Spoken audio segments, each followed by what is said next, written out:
Woke applaud. Welcome back into the Chris Mathis podcast. Spencer Mathis joins me once again for more NFL talk and much more right here on the podcast. Last week, obviously, week one of the NFL season, we made our predictions for that week. And although I haven't tallied which ones I got right and wrong, and that's on me, I do feel pretty confident about most of the games that I picked. A couple of them, of course, were some upsets. I didn't expect Russell Wilson to lose to his former team in Seattle, which was a crazy game, and we'll talk more about that here momentarily. Also, Atlanta almost had a shot to beat the New Orleans Saints, and some way, somehow, they found a way to choke up and lose that ball game once more, like they've done in years past. So we'll talk more about that as well. But we want to talk before we get into week two of these games and make our predictions for week two of the NFL season. Let's hop right into one interesting storyline from across the NFL. And when you hear the headline that they're going to add a new midfield logo at the Cleveland Browns Stadium for their upcoming football game this weekend, you think, cool, no big deal. But whenever you see the logo, you think, what in the hell is this? And here we go. It's Brownie the Elf on the midfield logo for the Cleveland Browns this year, heading into this week two of the NFL football season. And I don't know. They say it's classic. It's a classic logo for them, but at the end of the day, it is an awful looking logo. It's the first time in several years that they're actually putting a midfield logo there at the stadium in Cleveland. Yeah, I low-key love the logo. I do agree with what Ian Rappaport had to say is he needs to learn how to keep the ball high and tight because that elf is about to fumble it. And also, I thought that they had already gotten rid of Baker Mayfield. It looks like he's made his way back. Luckily, that game last week between the Browns and Panthers wasn't in Cleveland. It was in Carolina. So that's good news for Baker. But now that Baker's back, man, I don't know. I think the Browns may be out of playoff contention if they keep this midfield logo the whole season. I kind of like the logo, but I would just stick with the helmet in the middle of the field just because, I mean, you've gone through 4 years of Baker. Now you've got him at midfield. This is going to be tough for them to get over. Yeah, and this is the original logo for the Cleveland Browns back in the early 1940s, and fans voted for this elf over three other midfield options for this year, and two of them were Browns helmet designs and an alternative version of Brownie the Elf, and this is the one that ultimately won. So this will be right there at midfield for the Cleveland Browns this season, of course, at First Energy Stadium in Cleveland, Ohio, and we'll see how things work out. The Browns somehow beat Baker Mayfield and the Carolina Panthers in Charlotte last weekend, which was a shock to me. I thought Baker Mayfield was going to be ready to go, but instead they just plaster his face at midfield to pay homage to their former quarterback. Russell Wilson also made his return against his former team as Russell Wilson took on the Seattle Seahawks last weekend, week one of the NFL season. And the game was in Seattle, and I don't know what was a bigger surprise to me, the fact that a majority of the crowd booed for a good portion of that game when Russell Wilson stepped out onto the field, or the fact that the Denver Broncos lost to Seattle in Seattle. 12th man played a lot in that game and the outcome of that game, but ultimately Seattle fell short and spoiled Russell Wilson's return to Seattle. And I don't know. I was a little bit shocked there by that game. Geno Smith looked great for the Seattle Seahawks, and although Geno Smith, no superstar quarterback, he did his job. He looked like he played high caliber, high IQ football and got the job done. Yeah, a lot of people were saying that Russell Wilson didn't perform well in this game. I think he played a pretty good game. Those two goal line fumbles really lost him the game. And then the coach taking the ball out of Russell Wilson's hand on a 4th and 5, that resulted in them trying to take a 64-yard field goal to win the game. Just really bad coaching from Hackett, their new head coach, who's never been a head coach before. Not sure why the Denver Broncos would go with a guy that hasn't been a head coach before whenever they're inheriting Russell Wilson. They've got a pretty good squad already, but they're also in a division with the Chargers, Chiefs, and Raiders. I mean, it's not going to be easy for a first-year head coach, especially one that doesn't know how to manage the clock a lot like the head coach with the Chargers. So you saw last year how that took the Chargers out of playoff contention. If this continues, this isn't good. But I think Russell Wilson played a good game. They could be easily 1-0 right now, but the Seahawks punched the ball out twice at the 1-yard line, and that's it. But like you said, the reaction of the fans whenever Russell Wilson came back to the Seahawks was a bit too far, in my opinion. I saw a couple of jerseys that said fraud on the back for Russell Wilson, a couple of just really weird things in the stands with Russell Wilson's face on it. And he refused to sign any of the stuff that the Seahawks fans had brought, and that's good for him. I don't like the guy very much. I think he's a robot, but you got to feel for him. And also, Peyton Manning brought this up in the Manning cast, that it's got to be really emotional for Russell Wilson coming back to Seattle. His first game with his new team, he's playing the Seahawks. He said whenever Peyton Manning left the Colts, he didn't play them again when he was with the Broncos until year 2, week 12. And So it's a different story, yeah. So I feel like the NFL kind of set up Russell Wilson a little bit for failure here, and he should have won the game. I think he played a good game, a clean game. He didn't dazzle anybody, but they had a really good chance to win it, and they just didn't do it. Yeah, if you guys are unsure of what exactly happened that game, it was Monday Night Football. The Denver Broncos faced 4th and 5 at the 46-yard line, 3 timeouts remaining, about 45 seconds left in that game. And instead of trying to convert a first down on 4th and 5 with all the star talent that they have, the star power on that Broncos offense against a Seattle Seahawks team that was depleted in terms of players leaving or moving on and haven't been the Legion of Boom since 2013 or 14 at the earliest, they were scared to trust in their offense with a superstar quarterback in Russell Wilson under the helm against his former team on the road. Instead of giving him the ball, they let their kicker McManus come out and attempt a 64-yard field goal.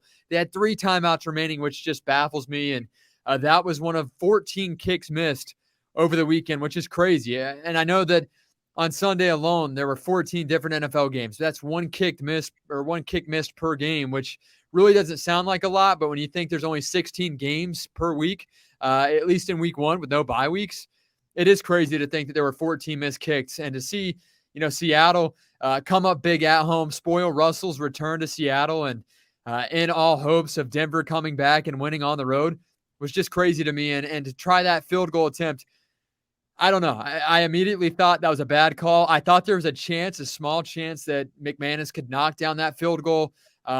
Very small chance. There was somewhat of a chance, but I would have gone for it on 4th down and 5 from the 46, 3 timeouts remaining. You could have gone back out, aligned your offense, got ready to go. And then if you didn't like the look that the defense gave you, take that timeout, 1 of 3. Then you decide okay, is there a better play call here that we could run? Do we try the field goal after all? And then you go out, you attempt the field goal. Instead, he went right out, tried the field goal with their kicker and missed it. And he said on Tuesday, talking about the head coach, Nathaniel Hackett, first-year NFL head coach of the Denver Broncos, said, looking back at it, definitely should have gone for it. One of those things you look back at and say, of course, we should go for it. We missed the field goal. But in the situation we had a plan, we knew 46 was the mark. So they tried to get to the 46-yard line. They did. It's almost like they capped themselves on where they needed to get to, and they did, and it ended up being a 64-yard miss, and they ultimately lost the game on Monday Night Football. Arguably one of the biggest shocks of the week for me, other than maybe the Indianapolis Colts tying with the Houston Texans, which is crazy to me considering Lovie Smith, head coach of the Houston Texans, played safe, man. Didn't play to win or lose. He just wanted to tie the game, and they did that. And Matt Ryan and the Colts came up winless. They didn't lose either. They tied. Yeah, and going back to the Hackett situation, I could get them going for a field goal in that situation if they were in Denver with the high altitude. I think McManus is a good kicker, not as good as Matt Prater was for them, but he's got a great leg. And if that was in Denver, I would understand it. But the best crowd in the league, the Seattle Seahawks fans, I mean, that stadium was rocking as he was going to make the kick. He got 2 tries at it, missed it, but you've got to go for it there on 4th and 5. But if they were at the 46-yard line, 4th and 12, I could understand them going for the field goal. But 4th and 5 is just so manageable with a quarterback like Russell Wilson who thrives on plays whenever they break down. Yeah, and Russell Wilson had a lot of star talent too as well. A great wide receiver core there in Denver. And you got that guy. You gave up so much to get him, and you don't really trust him in his first game there on the road against his former team, because he definitely had some feeling. Obviously, I'm sure he felt emotional in terms of, hey, this is my former team where I spent 10 years here. I had a lot of success here, a lot of wins. The last couple of years, of course, didn't reach our full potential or expectation of the season in terms of trying to get a ring. But, I mean, if I'm going against my former team, a team that, kind of moved on for me in a way, and obviously I moved on as well, but I'm going to give it my all, and I'm picking up that 4th down and 5. Yeah, exactly. So, I don't know. I think it was a little bit crazy. One other thing that was crazy from over the weekend was Saquon Barkley came back. He had a dominant performance for the New York Giants. He looks healthy. Got the game-winning 2-point conversion there to win the game for the New York Giants. And I like what I saw from Barkley. Obviously led PPR across the board in points in that first game of the season. 33.4 points for Saquon Barkley. You think that was just luck of the draw there? He had a dominant performance, or Saquon back here in 2022?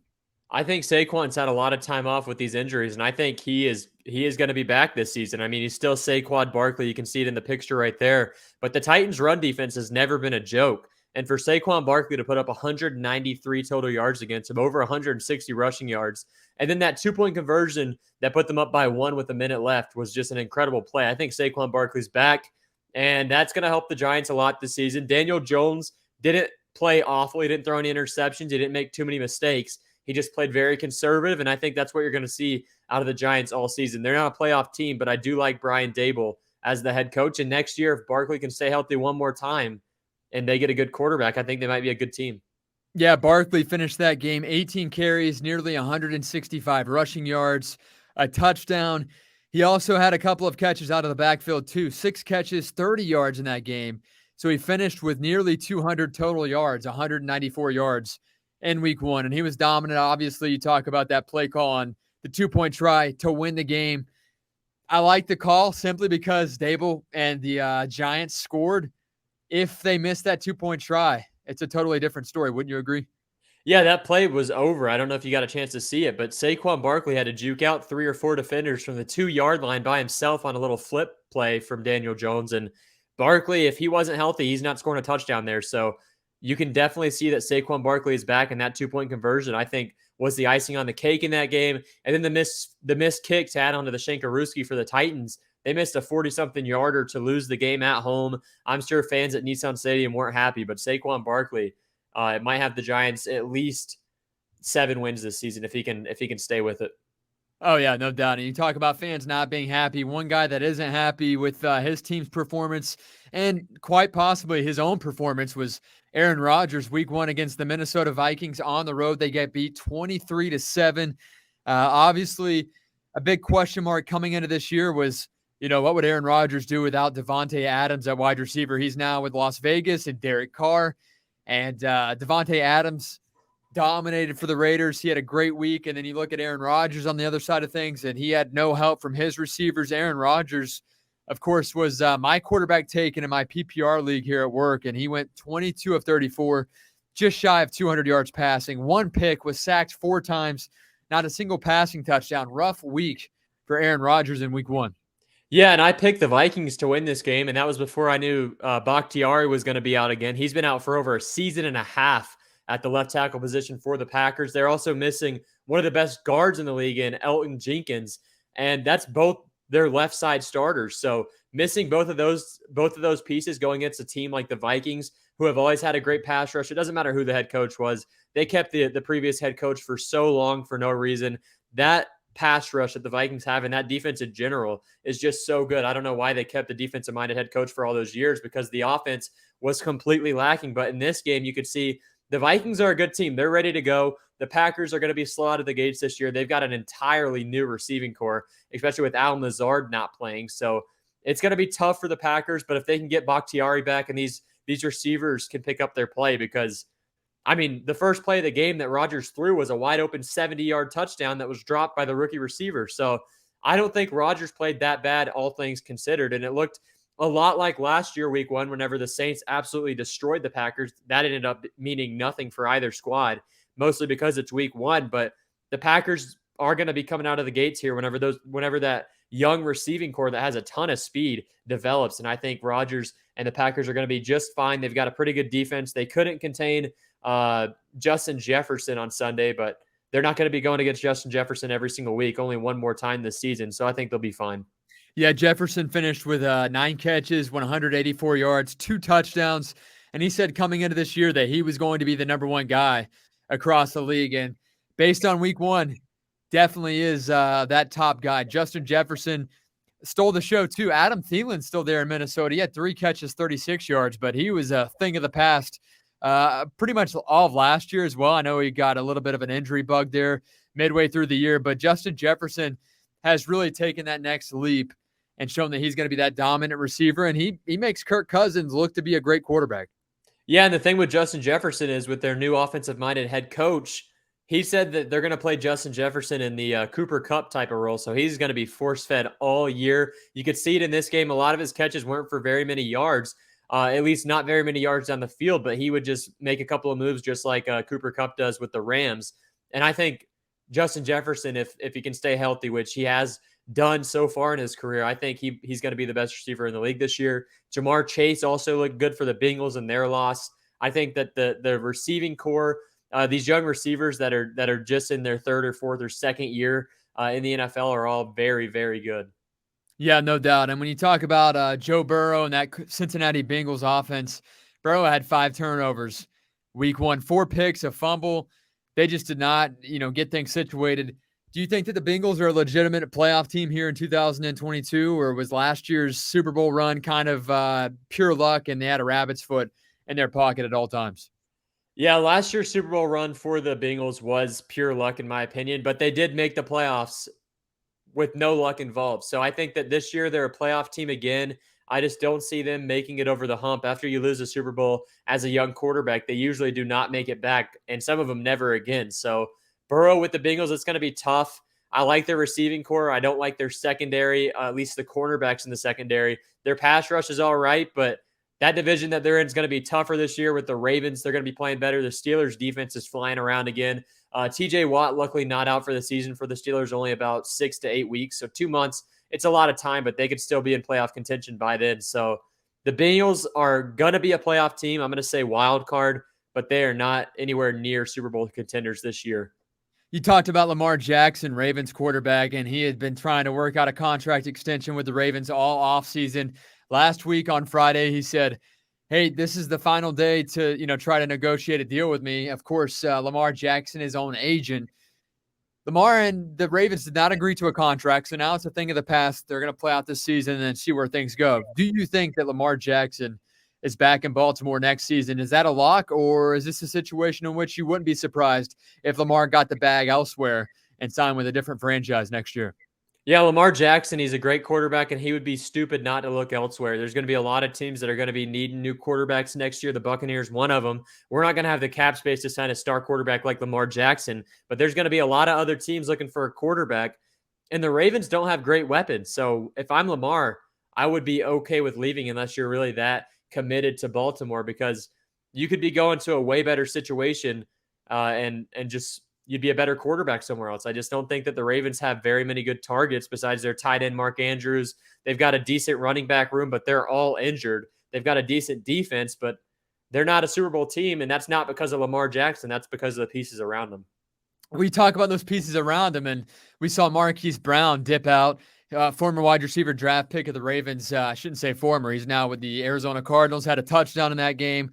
That loss last week, which was crazy to see how bad they got beat up on in week 1. But he left, and it sounded to me like, that offensive scheme and having to play with a guy like Lamar Jackson, as pretty as it looks and as much as you want it to succeed, it's a difficult offense to play in because, again, Lamar's not a guy that's going to chunk it 55-plus yards down the field more oftentimes than not. Do you think that Lamar having that lack of star power on the outside at receiver, outside wide receivers, has to do with him and his game and maybe his, I guess you could say, limit to what his arm strength is capable of doing, or what he feels confident in doing and what Harbaugh feels confident in having his quarterback do?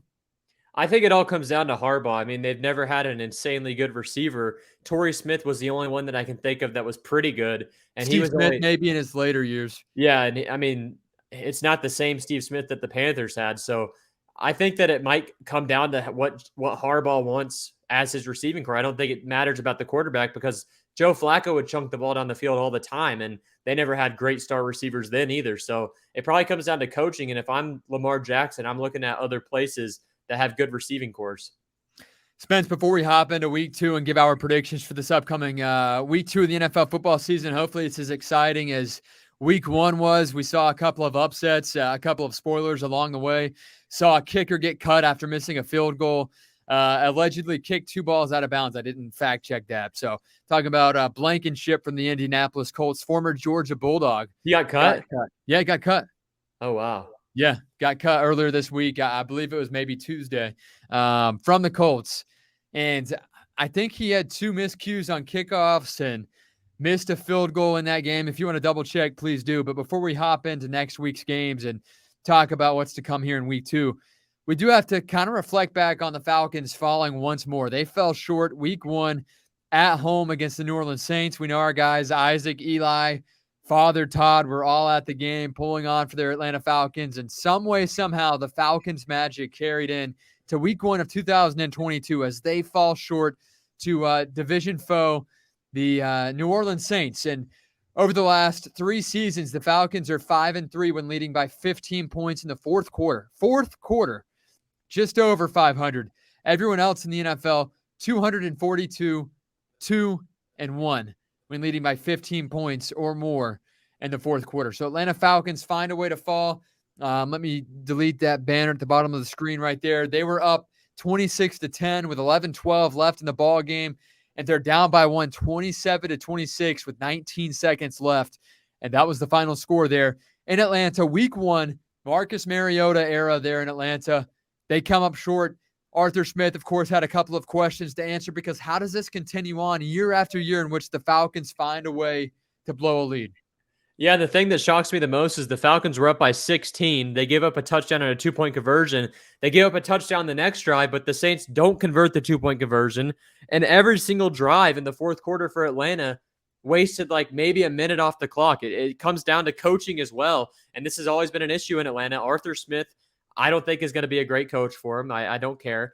He wasn't great with the Titans. I mean, all they had was Derrick Henry, so really nothing for him to write home about if you're him. But the Falcons, I guess they're just cursed because losing this game up by 16 at home whenever Jameis Winston at the time of being down by 16 had like 110 passing yards in the fourth quarter, like total throughout the whole game. He had 110 passing yards through 3 quarters of play. And then you lose. You give up 200 and something pass yards to Winston in the fourth quarter alone. I just don't understand it. The Falcons' pressure was getting there all game, and then the Saints finally decided to pick it up, and that was it. That was it.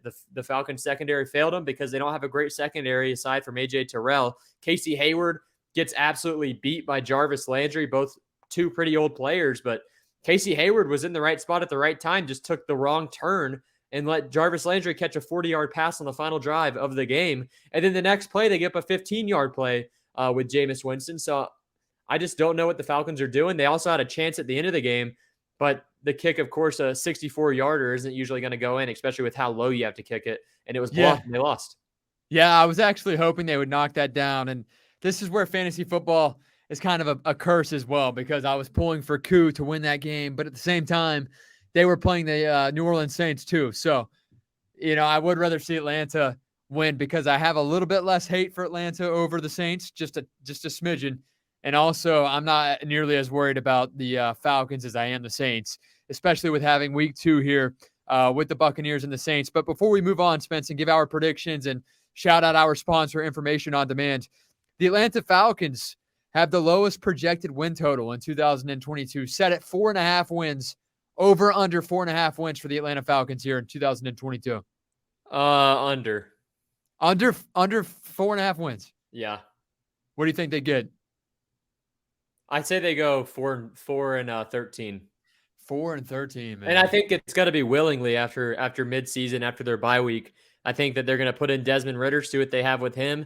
And if they get that number 1 overall pick, they may even go for a quarterback next year. So we'll see what Atlanta wants to do. But there's no point in winning this year. It's just going to set the franchise back even further. And the NFL, they always say that they don't purposefully lose. But I think that in this situation, if I'm Atlanta, I'm losing the games. I'm tanking for a good quarterback or something.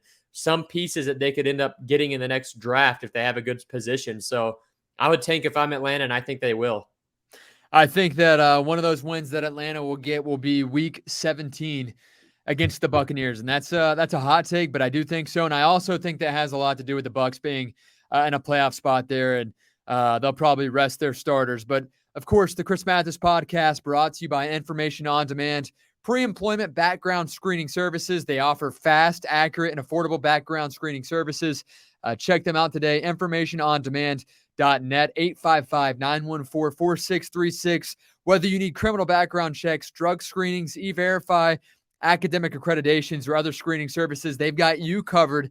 And you can rest easy knowing a highly trained search team will get you the information you need in just 8 hours or less. And Spence talked about it last year. That's just one great night's rest, and they'll have you that information on demand. Fast, accurate, and affordable pre-employment background screening services. Give them a call today, 855-914-4636. And, of course, they bring you the Chris Mathis podcast each and every week. And, Spence, we hop into week 2 of this NFL football season. A couple of great matchups that we're going to dive into, starting off with Thursday Night Football. The Los Angeles Chargers will hit the road to take on the Kansas City Chiefs. The home team Chiefs, a 4.5-point favorite in this game. I'll let you take it away and give your prediction and why, and then I'll add on or disagree or agree with you here in week 2. A pretty good matchup in the AFC. Yeah, this is one of the best games of week 2, and I'm going to go with the Chiefs. They are the home team. I think that they're going to split this series this season, depending on who the home team is, and I've got the Chiefs in week 2. They're going to be 2-0, and they are flying out of the gates. The Cardinals were supposed to be a pretty decent team this season, and they beat them by almost 30-something points. They put up 43 or so. So the Chiefs are flying out of the gates. Juju Smith-Schuster looked good for him. They fed him all game long. Travis Kelce's still the best tight end in the NFL at this point. So the Chiefs in this game are going to win, and I think we're going to see a couple of bad fourth down, go-for-it situations for the Chargers and Staley. So this could potentially be a blowout on our hands because we saw Patrick Mahomes throw for 5 touchdowns with no Tyreek Hill. I thought maybe we'd see a drop-off. Obviously, week 1, you can't really dictate the season or how it really impacted Patrick Mahomes, but Mahomes didn't lose a step, 30 of 39, and some people might argue that Tyreek not being there might help out the Chiefs this year because nothing is forced to feed Tyreek and his ego. Yeah, but if you watch the Dolphins game on Sunday, they looked to feed Tyreek Hill, and he came up big on a couple of those catches. One that Tua should have had intercepted was taken away by Tyreek Hill, and Tyreek Hill is a very good receiver. He's top 5 in the NFL, in my opinion, over the past 6 years at this point, which is crazy to think about. And I'm sure it's a big loss for the Chiefs, but I think this game is going to be close as well. I've got the Chiefs winning by maybe a touchdown. I would go with the over in this game, but I've got the Chiefs. It's going to be a high-scoring affair. Yeah, I would agree. I think it's going to be you maybe even see the Chargers score 30, 35-plus points in this game. Justin Herbert out to prove something this year, and I like his wide receiver core there in Los Angeles. Now moving on to Sunday's games, we'll start off with the Buccaneers leading the way. The Tampa Bay Buccaneers play in New Orleans. Last year, of course, in New Orleans, the game did not go as planned. The New Orleans Saints got the best of the Buccaneers, and this year the Bucs are the road team favorite. They're 3-point favorite in this game, week 2 of the season.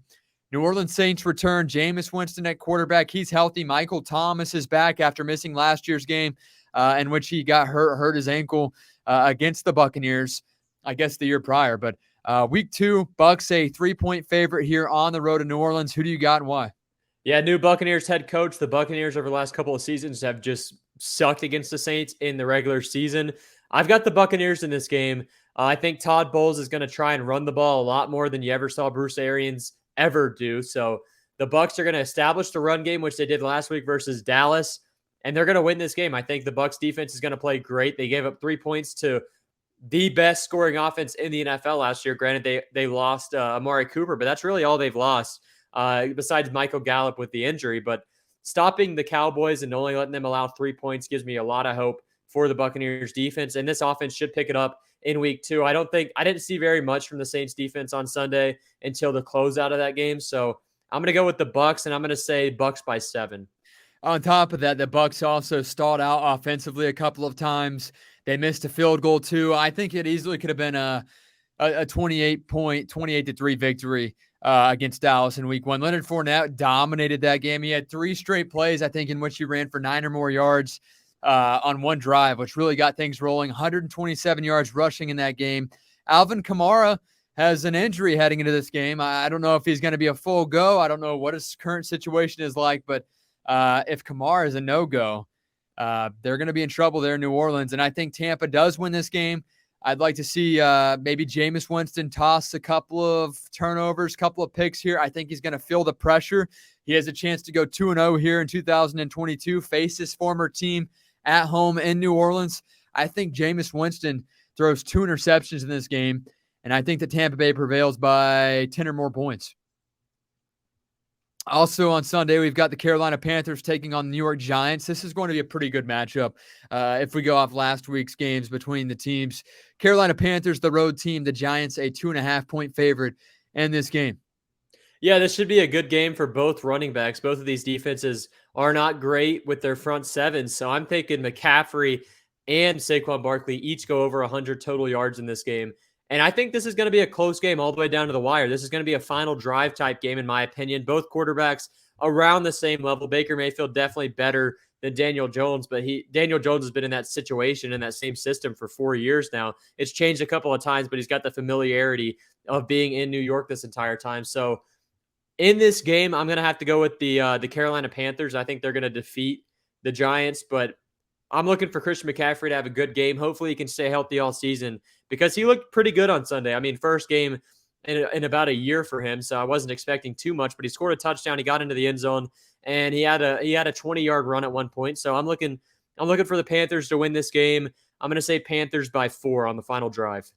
And I think also in that game, whether Baker Mayfield admits to it or not, he felt some pressure playing against his former team. There's no doubt about it. So he didn't play his best. He played good, but he didn't play his best. He had a rushing touchdown, and obviously week 2 in a new offense in which he had claimed earlier in the offseason as a very difficult, intuitive offense that he had to learn. Their playbook is a little bit different there in Carolina.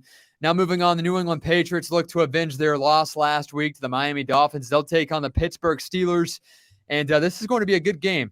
The Patriots are a 2.5-point favorite on the road in this one.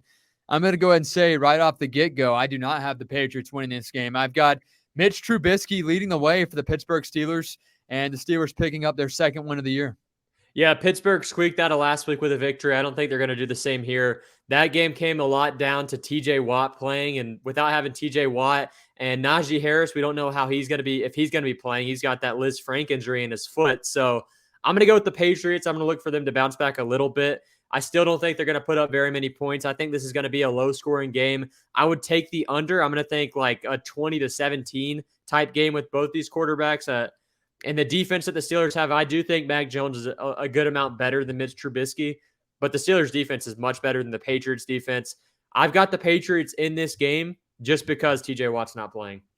Yeah, I mean, that's a fair point to make, and I would like to see the Patriots, as crazy as it sounds, I would like to see the Patriots get a win because I think things are going to start, being crazy if they lose again. I would be concerned there if I'm a Patriots fan. It seems as if maybe Bill is freaking out a little bit. As we saw last week heading into that game, they left 5 days earlier than typical. They flew out usually on a Saturday for a game on a Sunday. Instead, they flew out on a Tuesday.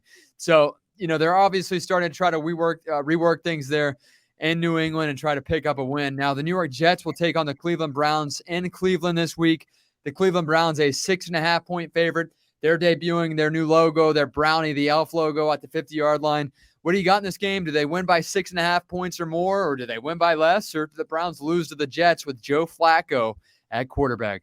Yeah, the Browns are going to pummel the Jets in this game. They are going to run all over them. You saw last week versus Carolina, Nick Chubb had 160 rush yards. He didn't get into the end zone because Kareem Hunt was playing fullback and catching 2 touchdown passes. So that rushing attack is going to carry them to at least 2 games over 500 whenever D. Watts comes back from the massage parlor. So I've got in this game, I'm going to go with the Browns by way more than 6.5. This should be a blowout. Their defense is much better than Joe Flacco is going to be able to compute against. I don't think he's going to be able to make a lot of good reads with Myles Garrett and Jadeveon Clowney in his face, along with some pretty good secondary pieces, Denzel Ward and Grant Delpit, who's finally playing for the Browns. So I'm going to go with the Browns in this game by a ton. I'll say Browns win. They do win by more than 6.5 points. I'll say a 10-point victory for the Browns at home in week 2. Now, the Miami Dolphins will travel to Baltimore to take on the Ravens. This is going to be a pretty good game, especially if Tua feels confident with a guy like Tyreek, which he should. Jalen Waddle had a good game last week for the Miami Dolphins against the New England Patriots. The Dolphins, of course, the underdog playing in Baltimore, a 3.5-point underdog here in week 2.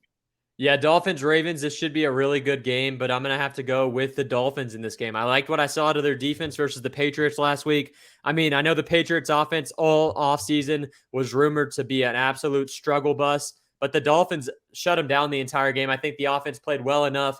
They've got a good receiving core. They've got some pretty good running backs. I think Mostert looked really good for the Dolphins on Sunday. Their starter also looked good.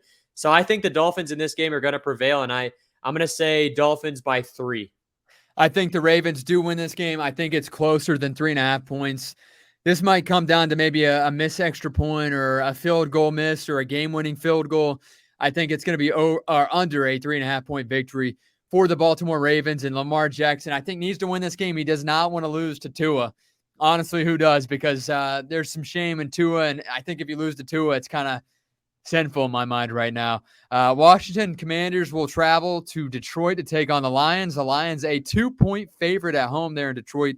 It's the first time that the Lions are a favorite in 24 games. They've been the underdog for 24 consecutive games, the longest active streak in the NFL. So this could be interesting. Of course, there might be some added pressure for an interesting head coach there in Detroit. Jared Goff has some pressure on him as well here in week 2, now that they are a favorite here at home.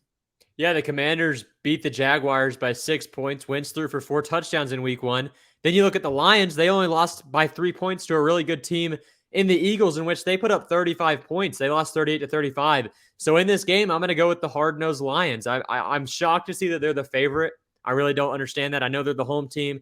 Last week, you could see that crowd absolutely pumped up.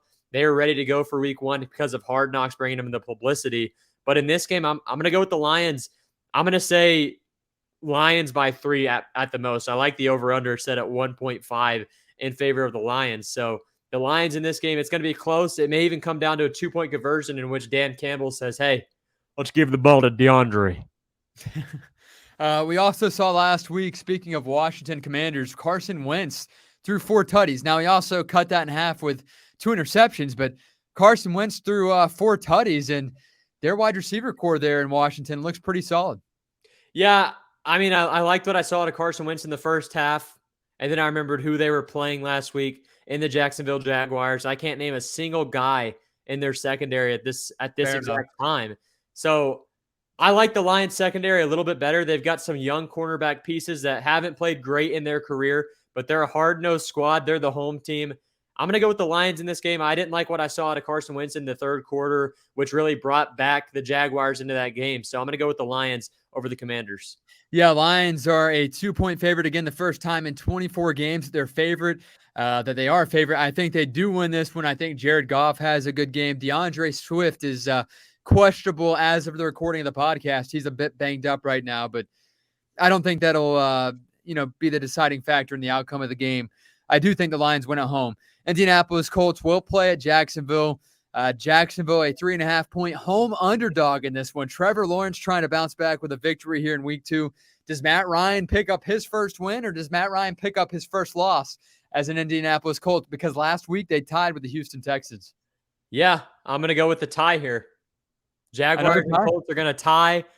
I think there's going to be a couple of shanks in overtime. The Jaguars kicker is going to miss. I think the Colts are going to regret cutting Blankenship after one bad game. So I'm gonna go with the tie here. I think their new kicker is going to suck just like Blankenship did last week. But they had so many chances to win that game.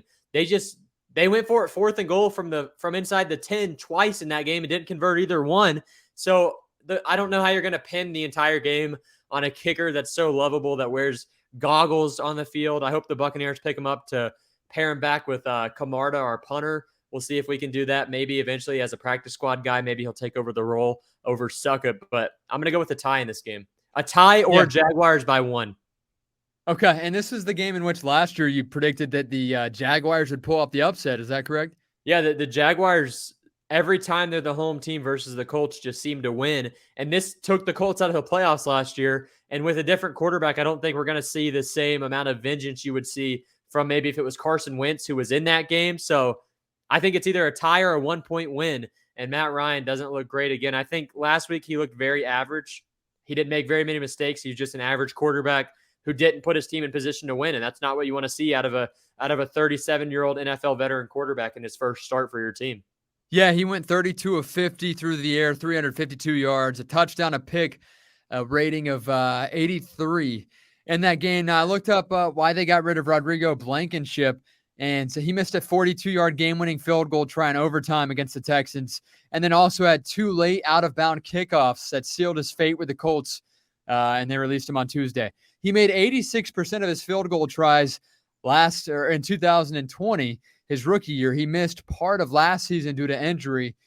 His career long was 53 yards his rookie year. So after hearing that, are you still shocked that they cut Blankenship? I'm still a bit shocked that they got rid of him after week 1, missing a game-winning field goal and then having 2 shanks on kickoffs. Yeah, Blankenship's an accurate kicker. You don't want to get rid of a guy that's usually an accurate kicker after just one bad performance.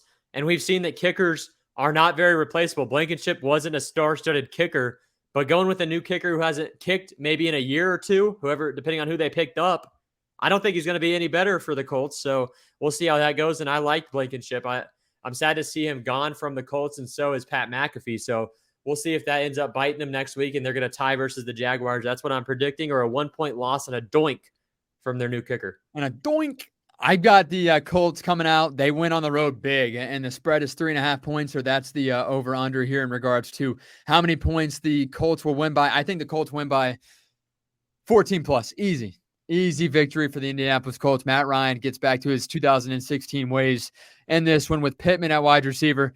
Write it down either way. We both have some interesting hot takes there. We're going total different ends of the spectrum. The Atlanta Falcons will take on the Los Angeles Rams in LA this week. The Rams, an 11-point favorite here in week 2. This could be brutal. I think the Rams get back on track. They lost last week. This could be one of those games where you're like, okay, you might see the starters come out of this game late because the Rams wax the Atlanta Falcons in week 2. Yeah, the Rams have had 10 days off whenever this game gets started. So I think they're going to be coming out ready to pummel the Atlanta Falcons. And if the Rams had put more than 10 points up in week 1 in the first game of the season versus the Bills last week, they would be favorited by probably 3 touchdowns in this game. But just that 10-point performance is going to bring the spread down just a wee bit. But the Falcons are going to get absolutely pummeled in this game. I'll keep it short, simple. I'm going to say Rams by 20 plus.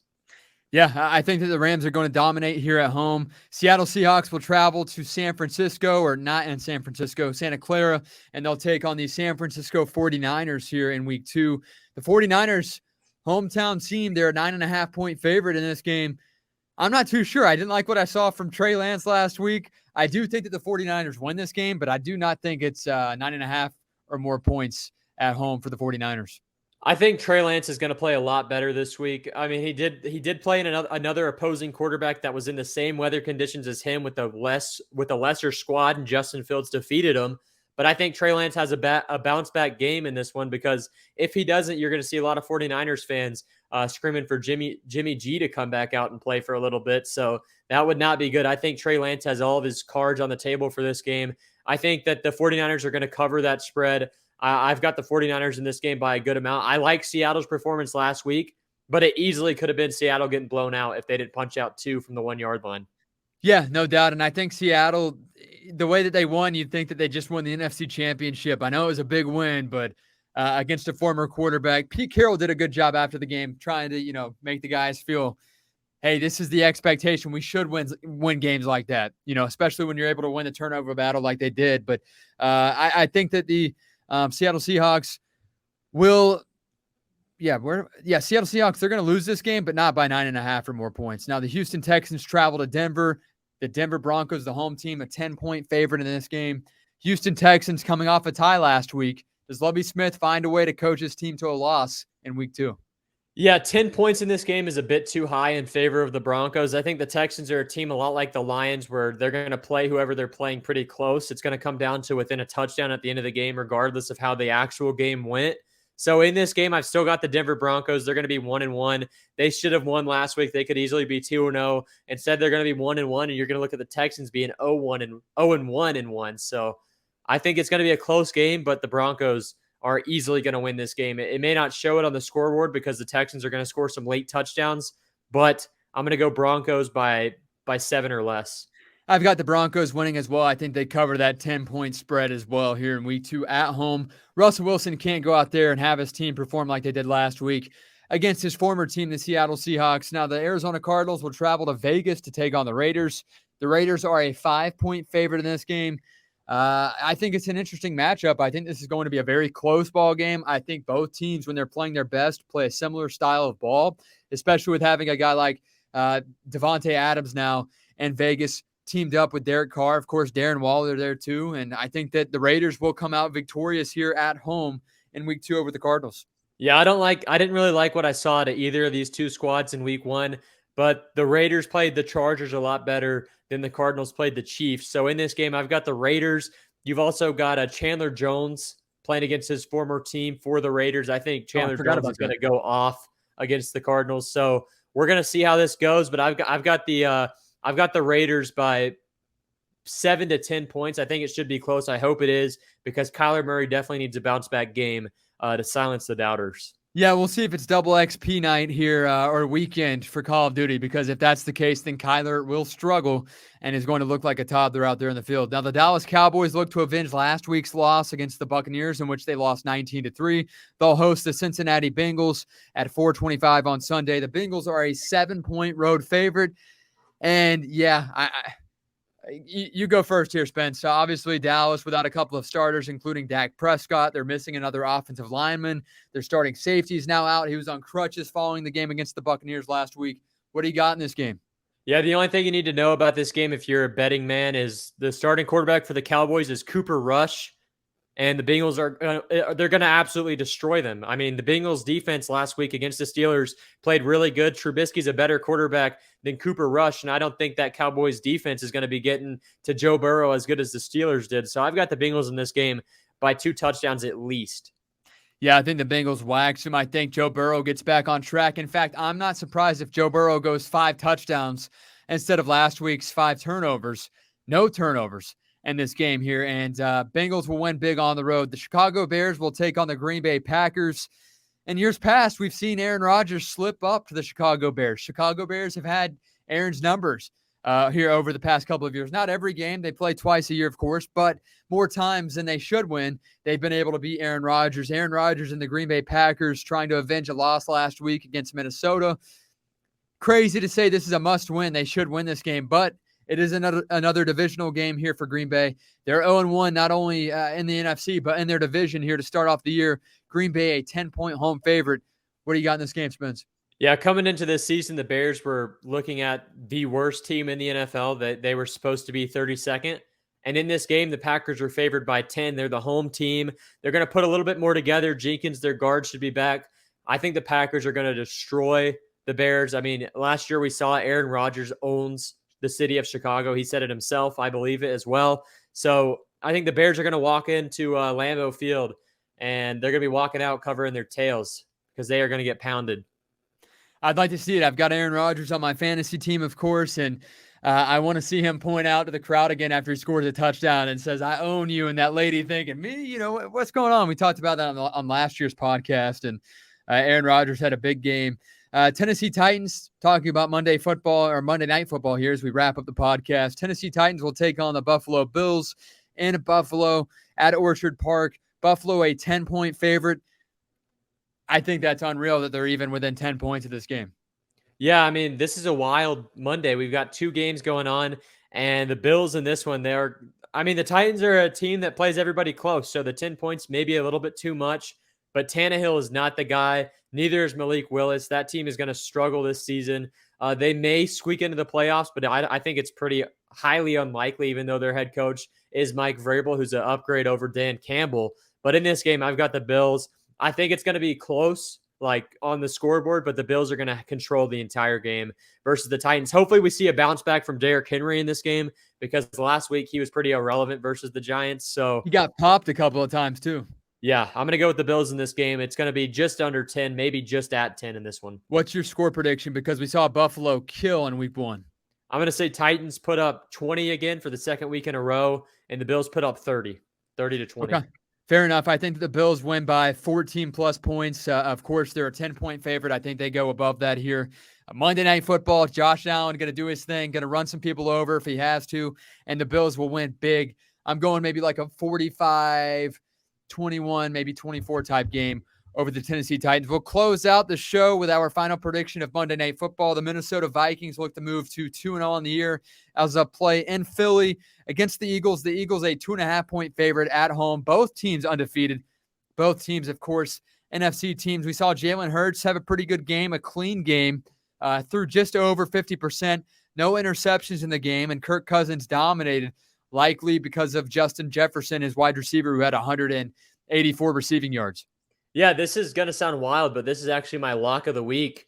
And this is a pretty easy pick for me. 8:30 p.m. game in Philadelphia. So the Vikings are already on the road at one of the toughest stadiums to play in. And then you look at your quarterback, and it's Kirk Cousins, notoriously probably the worst primetime performer of our generation.